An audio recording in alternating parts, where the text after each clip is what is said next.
Across the heart of the Virgo Galaxy Cluster lies a string of galaxies known as Markarian S-chain.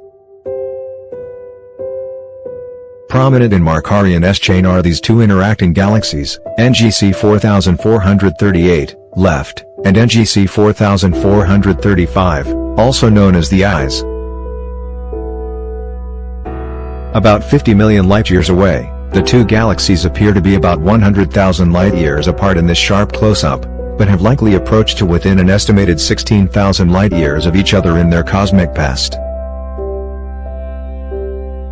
Gravitational tides from the close encounter have ripped away at their stars, gas, and dust. The more massive NGC 4438 managed to hold onto much of the material torn out in the collision, while material from the smaller NGC 4435 was more easily lost. The remarkably deep image of this crowded region of the universe also includes many more distant background galaxies,